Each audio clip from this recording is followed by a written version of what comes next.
Ja, moet ik horen.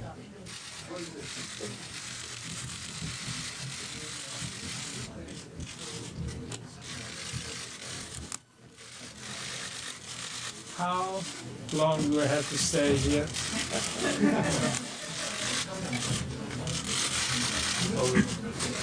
Okay. Yes.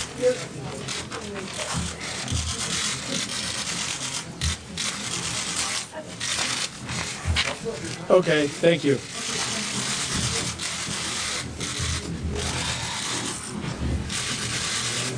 Thank you, please. Yep. Thank you.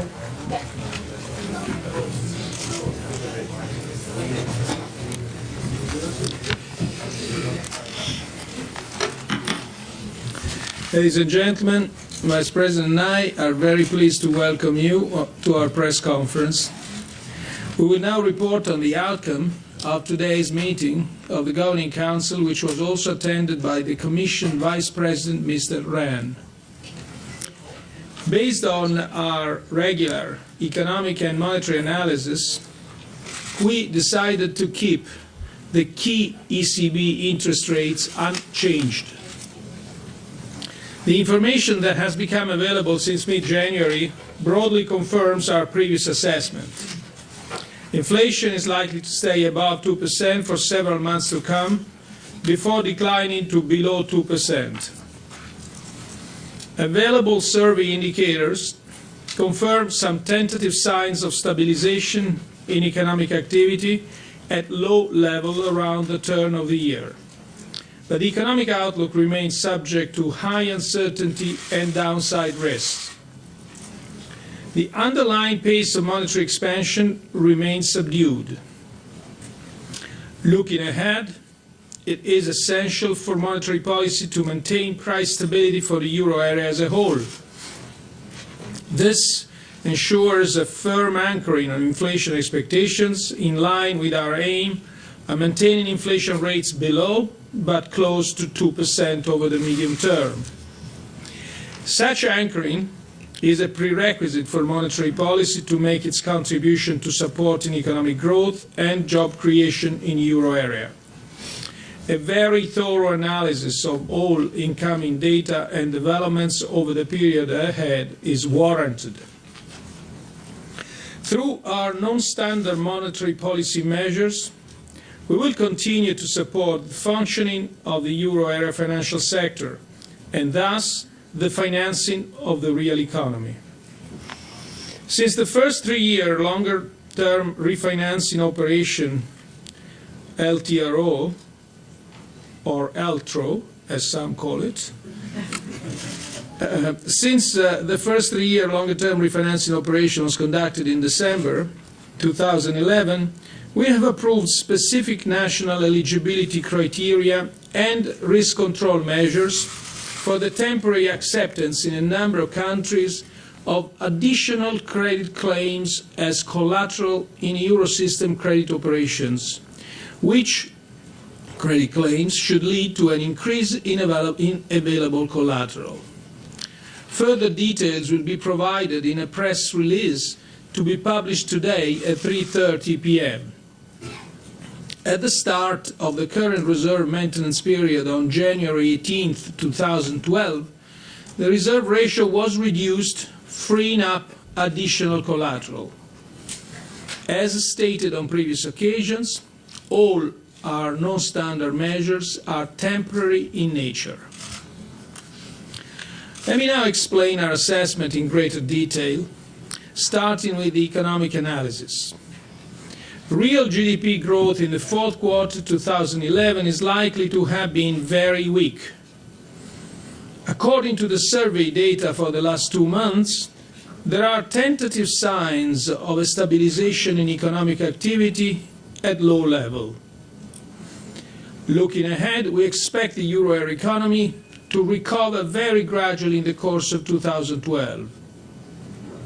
The very low short-term interest rates and all the measures taken to foster the proper functioning of the euro area financial sector are lending support to the euro area economy. Moreover, stress in financial markets has diminished in response to our monetary policy measures, but also in response to the progress made towards a stronger euro area governance framework and to the intensified fiscal consolidation in several euro area countries. However, subdued global demand growth, the remaining tensions in euro area sovereign debt markets and their impact on credit conditions, as well as the process of balance sheet adjustment in the financial and non-financial sectors, continue to dampen the underlying growth momentum. As I said, this outlook is subject to downside risks. They notably relate to tensions in euro area debt markets and their potential spillover to the euro area real economy.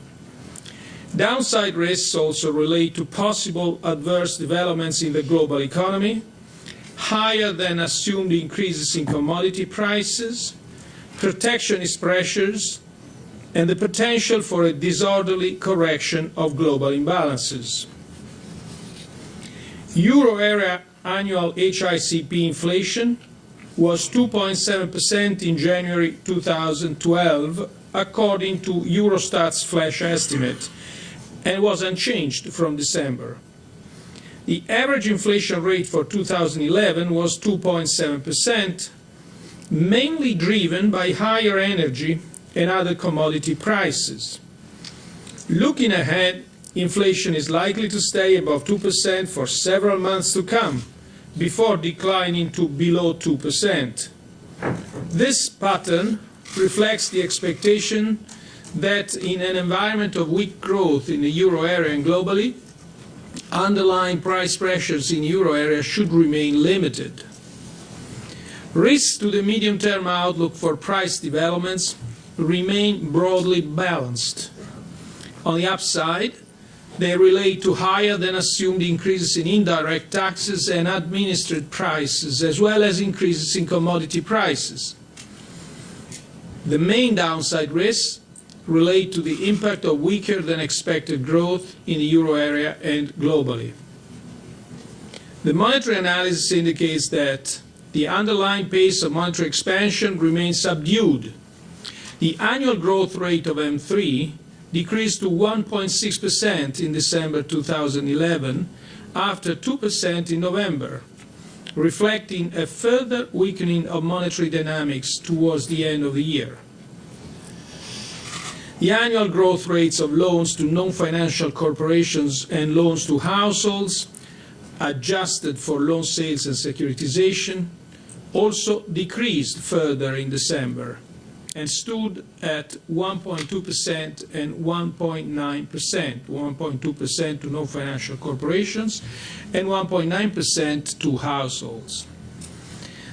The volume of MFI loans to both sectors declined in December, and this was particularly pronounced in the case of non-financial corporate sector.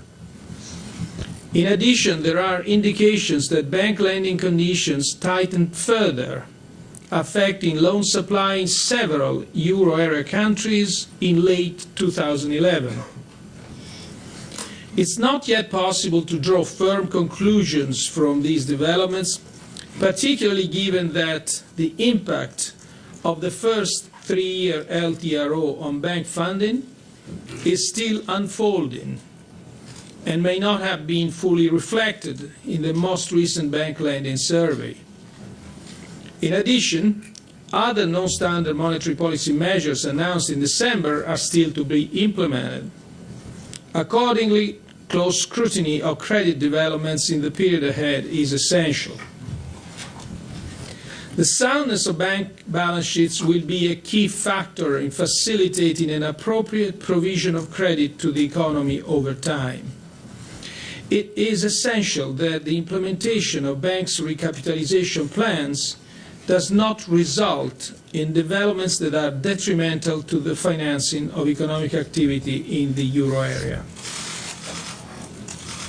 To sum up, the economic analysis indicates that the underlying price pressures should remain limited and risks to the medium-term outlook for price developments remain broadly balanced. A cross-check with the signals from the monetary analysis confirms this picture. A combination of structural reforms and fiscal discipline is essential for boosting confidence and delivering a favorable environment for sustainable growth. Regarding fiscal policies, all euro area governments need to continue to do their utmost to ensure fiscal sustainability. It is essential that all countries adhere to the fiscal targets they announced for 2012. This should help to anchor expectations of sound fiscal policies and strengthen confidence. The rules guiding the design and implementation of national fiscal policies are being strengthened at EU level, as well as in the legal frameworks of several member states. These are important steps in the right direction. With regard to structural reforms, these are key to increasing the adjustment capacity and competitiveness of euro area countries, thereby strengthening growth prospects and job creation. Notably, far-reaching and ambitious reforms should be implemented to foster competition in product markets, particularly in the service sectors, while rigidities in the labor markets should be reduced and wage flexibility should be enhanced. I'm now at your disposal for questions. Okay, just a reminder, we will take 1 or 2 questions per media, no more. And please, will you be kind enough to present yourself and say to the media you belong to, and also to stand up so that the President, Vice President can see you better. Thank you. First question, yes, on the block 1, yeah. I'm Alessandro Merli of Il Sole 24 Ore from Italy. Could you clarify the position of the ECB with regard to the Greek bonds that you hold at various in various forms from the S&P and also as an investment? And would it be feasible for you to deliver them to the FSF and get the FSF bonds in exchange? Also, with the national central banks now setting... Go ahead. The national central banks now setting criteria for the acceptance of credit claims. Is there a risk of fragmentation of the financial markets in Europe, which is already apparent in the repatriation of a lot of the lending activities? Now, on Greece, I'm sorry to say I cannot say anything about how our holdings of Greek bonds, both under the S&P program and under national central banks, ANFA holdings, will be treated. What I can say, however, is something that a few minutes ago I got a call from the Prime Minister of Greece saying that an agreement has been reached and has been endorsed by the major parties. This afternoon we'll be having a Eurogroup meeting with the ministers, and we will be having a full report of the agreement and also a discussion of the further steps. On the second point, let me say this. With the first 3-year LTRO, we avoided a major credit crunch. I've already said there were 230 billion euros of bank bonds coming due in the first quarter. And as you saw from the things that I've just read in the press communique, credit has been tightening already in the last, I would say in the last 2 quarters of last year. It started and then it progressively accelerated its tightening, especially in some countries like Italy and Spain. Once we've done that, we've also asked ourselves, how can we make sure that this facility could reach not only the large banks that usually have plenty of collateral and packaged in a way that reflects our normal eligibility criteria, but also should reach the small and medium-sized